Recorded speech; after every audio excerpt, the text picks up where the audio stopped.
Okay, so I did some grinding off screen. Now everyone is at these levels.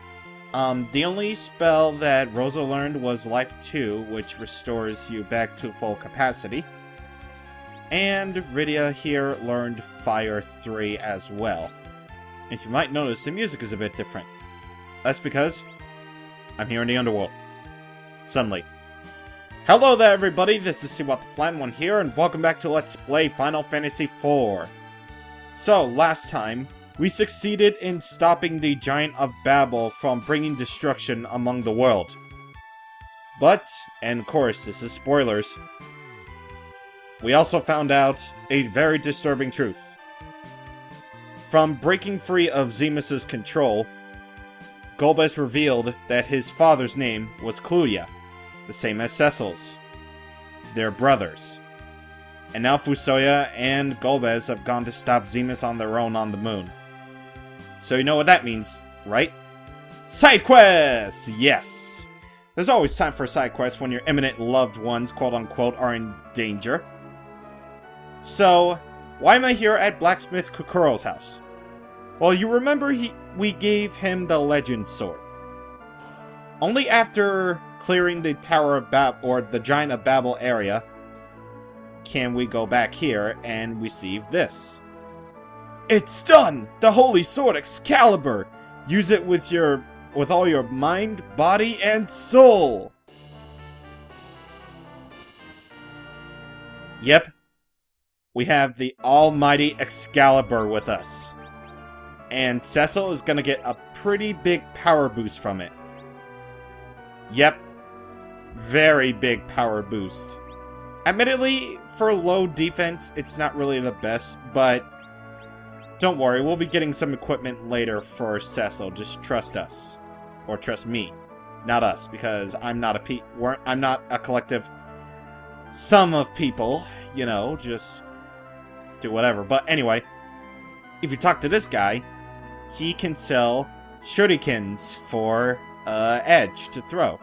It's got the regular shurikens and the Hellwind shurikens. Of course, the Hellwind shurikens are a hell of expensive. Hellwind, get it. But they are worth it for the additional damage that they bring, and the additional pain as well. So, I'm going to give me the opportunity to go just... wait a minute. What do I have in stock right now that I could possibly sell? Because I don't need, like, anything anymore. Like, anything anymore at this point. I do need the curtains, though. That's the thing. I do need the curtains for a thing that's coming up later. And I also still need the cleaver, so I'm not going to get rid of that. I don't need the ice brand anymore, so there we go. Don't need the ice shield. Let's see.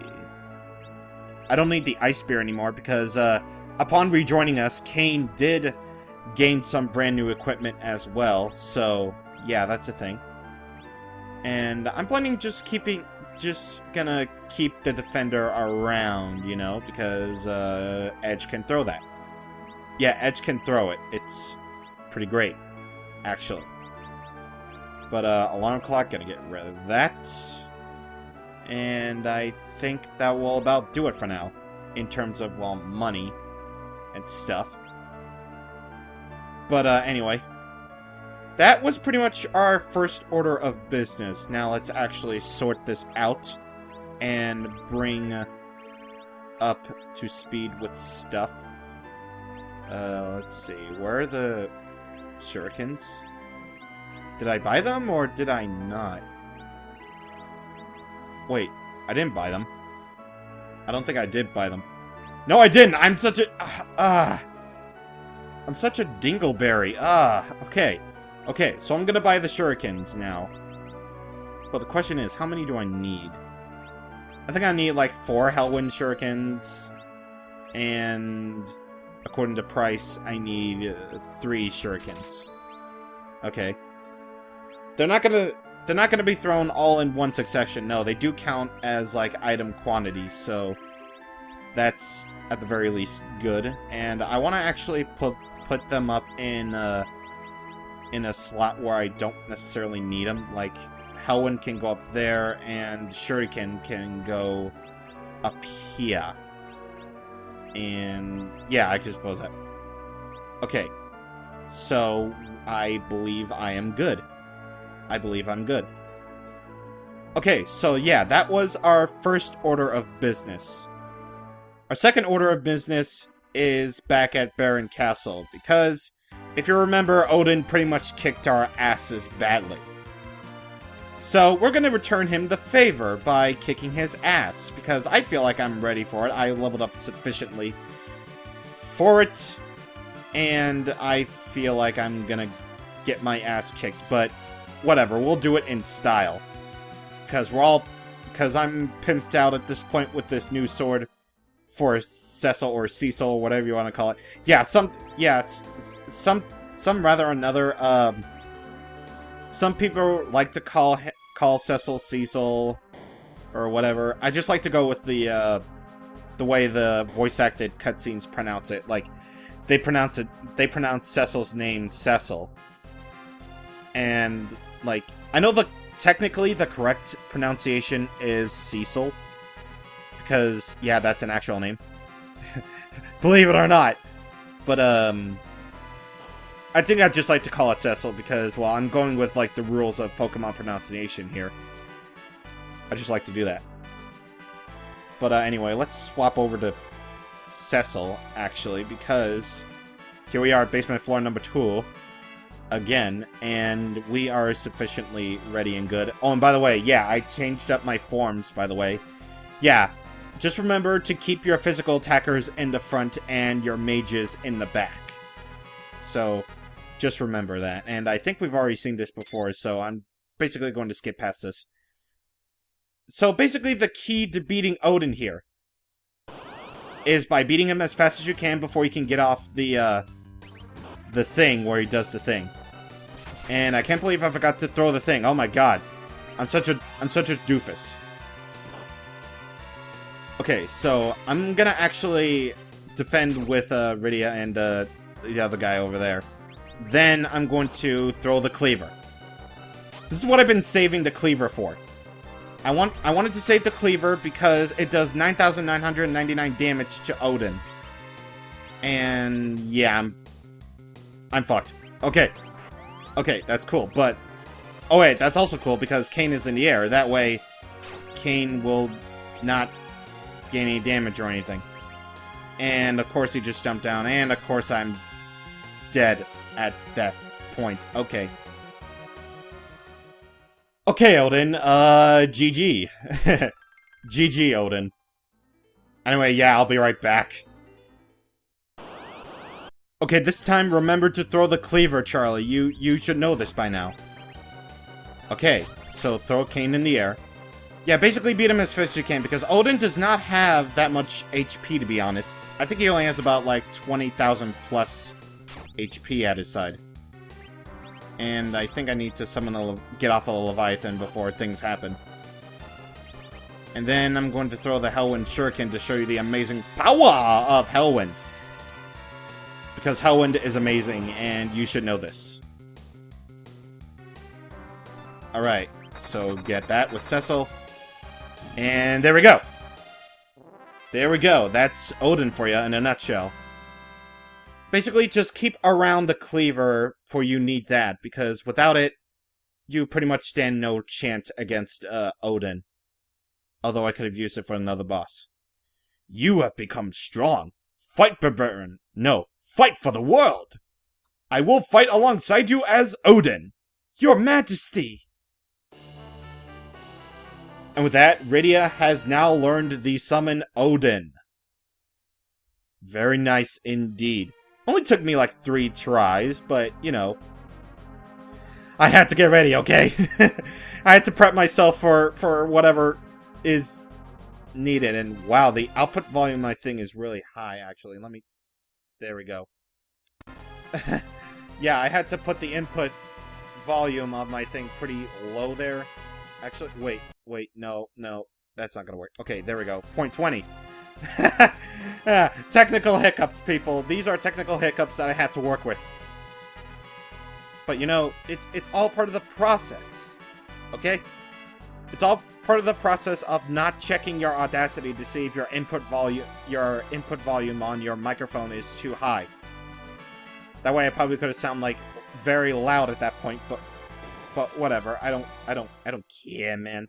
I don't care. Actually, I do care.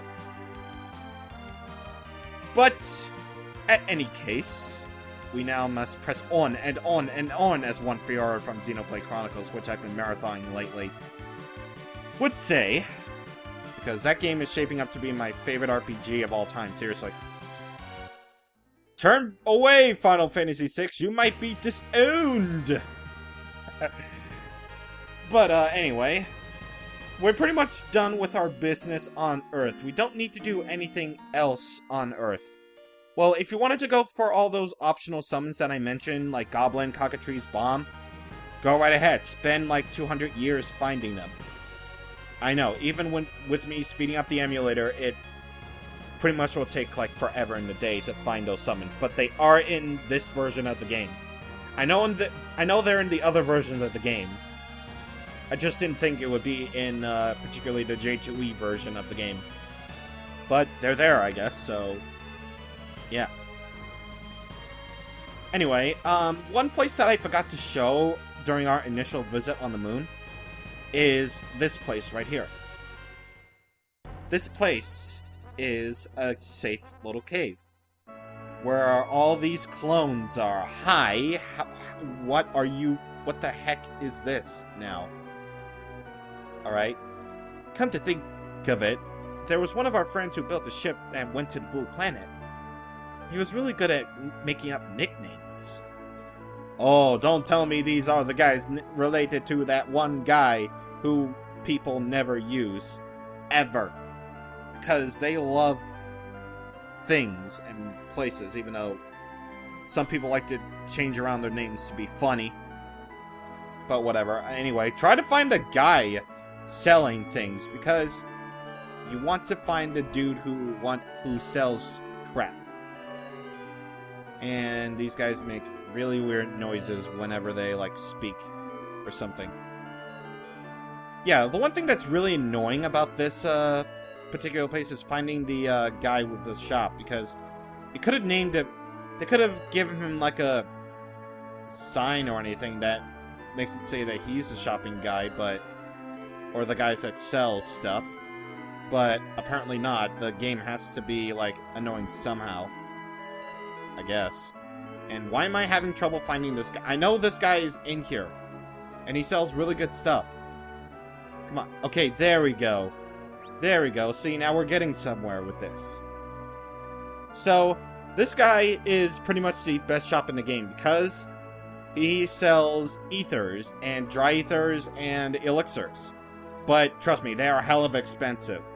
But never you worry, the final area of the game has a lot of enemies that give you a lot of money. And you will need it. Trust me, you will.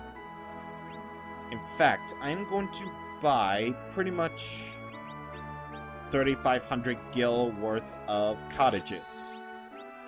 And now I'm tapped out for cash. Hooray. Anyway, our next order of business is in a cave right here. Now, do you remember me mentioning this cave before? Do you? That was like 2 parts ago, do you? I'm asking you to... Okay, I won't ask anymore, but, do you remember me mentioning this cave, like, a couple of parts ago? And how I was scared due to my rematch with, Odin and stuff? Due to the fact that I freaking got owned by him, like, in the first time, because I didn't know what to do until I practiced, like, today, all day long. Well, this cave right here. This cave holds another optional thing that we can do. If we don't get into a random encounter blocks. This cave right here is the Cave of the Phantom God. I don't really remember if I ever showed you this, but in the library at the Phantom World, Underworld at least, there was a book that explained something about the Phantom God. How he is like the ultimate Phantom Beast or something. So this cave could very well be the thing. Could it? Is it? Yes. So, and you'll probably want to go into this cave anyway, because it also contains Genji stuff for Cecil and Edge. And also some of the most powerful enemies in the entire game. Yep, we're in that near final area stuff here. Yep. This is the end game, folks. We're closing in on the end. But the end's not here yet. So let's show off that Odin summon we got, shall we? Let's see. So, it's gonna take Rydia a while to cast it. So when she does, it's going to send out Zantetsuken! And yep, instant death towards all enemies with the exception of bosses. Yep, that's what Odin does. It's an extremely useful summon for Rydia. In fact, pretty much most useful summon for regular enemies, especially endgame, period. Yes, period. I emphasize the period. So yeah, that's Odin for you. A extremely powerful summon that only works on regular enemies rather than bosses. And you know what? It's pretty much a good trade-off. It's pretty much a good trade-off if bosses aren't affected by Odin whatsoever. So I'm gonna show it off again just because it looks cool. Also, I should really, rearrange some of my summons, actually, because... stuff. I'll do it after this battle. I like how Odin just comes out and, slices enemies in half. It's so cool. But, anyway, let's see. I did rearrange, my black magic spells so that, oh yeah, Rydia also learned Bolt 3. Also, so I'm gonna have that replace Bolt 2 on the top of the list. And I'm just gonna have the 3s right there. And now I'm gonna put the most useful summons up top. And I'm gonna put Odin right there. So I can easily reach them at any given time. So, in terms of this cave, we're gonna be fighting, a ton of really powerful enemies and stuff. Such as Dark Wizards, which can cast Fire 2, Moon Goddesses, which attack you normally, and Demon Soldiers that, if you take too long, will explode on your face, and you will die. And that is not very good. In fact, I'm gonna actually save my shurikens. I'm gonna save them. Just in case I really need them. And, yeah, sometimes Odin doesn't necessarily work, and... oh! Oh! Oh! No! No, no, no. You cannot do that to Edge, man. He's a ninja! He's a freaking ninja! How could you do that to him? No! How dare you use Osmos on the dude who I barely use magic for? Seriously, I barely use any sort of, ninjutsu at all with Edge, to be perfectly frank. So yeah, I'm gonna basically bust out Leviathan to do things. Okay, there we go. Gonna attack them, alright. And no, no, no, no, don't dart. Don't dart, you fool. Alright, come on, Rydia, you can do the Leviathan now at any given time. You're a lot better than Fusoya would ever do. Despite the fact that his life is in danger right now. And, of course, the Moon Goddess is resistant to, magic, of course. I actually did not know that. Yeah, plenty of these endgame enemies I'm not really so much knowledgeable about. I do know of the Dark Wizard. And stuff. And how I pretty much want that. So, but yeah, you see there, for a split second, as you saw right there, we got a huge amount of gil for just defeating those guys. Yeah, imagine that, but multiplied in the final dungeon of the game. It's gonna be huge. Just saying. But anyway, we got the Genji armor for Cecil. Actually, speaking of equipment, let me show off Kane's armor here. Yeah, see, he gains, like, all the Genji armor, or Genji equipment, and a Gunge Lance. You're pretty much golden with Kane until a certain point in the game. So anyway, let me get the Genji armor to Cecil. And wait. Can Edge do that too? Because I only remember in practice that, oh yeah, he can. Besides the point, Edge seriously does need the defense boost. Because he can't take hits for crap.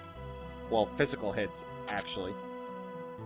So, I'm basically getting this, Genji equipment for Edge here. Because Cecil I'm pretty much golden with. And I did not mean to remove that. I meant to put the thing onto Edge.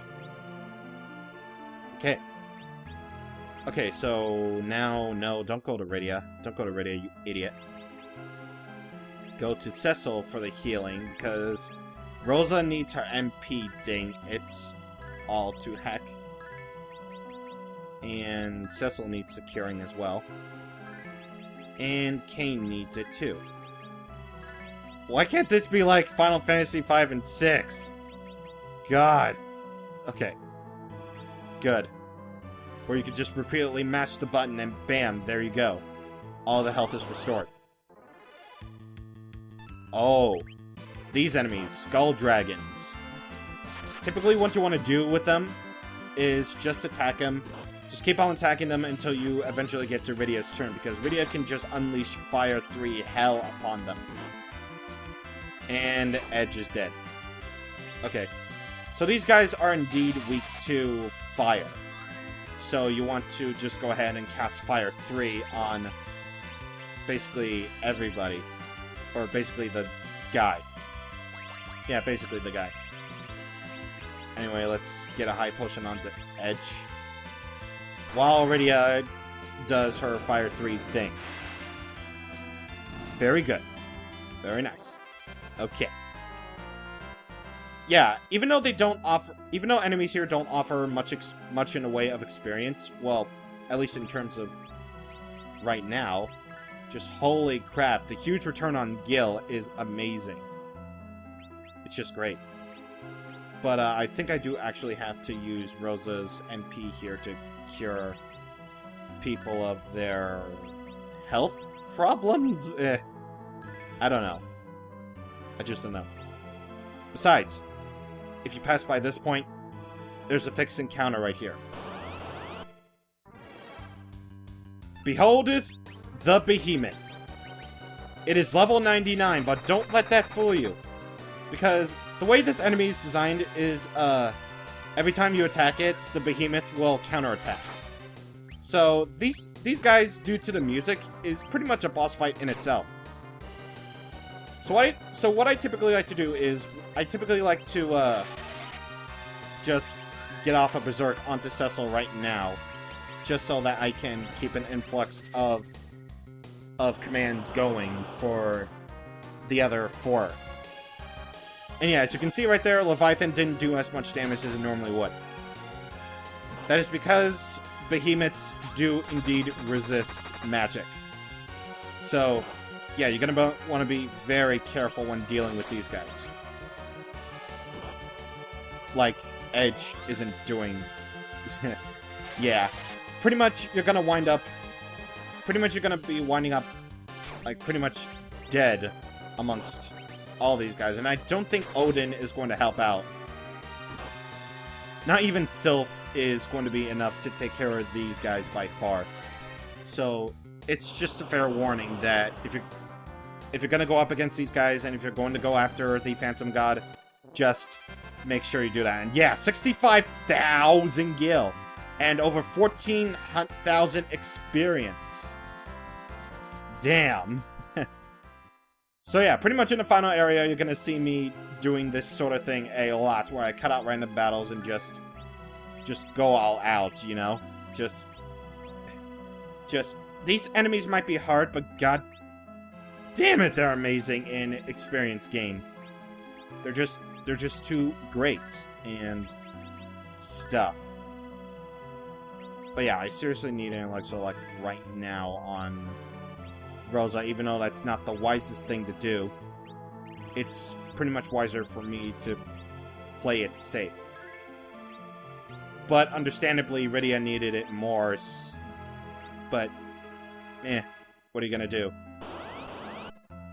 So on the note of Edge gaining a level, I was about to say we're going to stop this episode here because we're at 27 minutes right now. Yep, 27 minutes. So yeah, we're gonna stop things here. Next time on Let's Play Final Fantasy IV, after we meet the Phantom God, and pretty much by the way of Phantom World rules, defeat him, we are going to go after Fusoya and Golbez on the moon. And of course that means we have to go all the way there, yeah. We just gotta walk all the way there. I'll explain more next time. See you guys on the next time. Thank you for watching, and goodbye.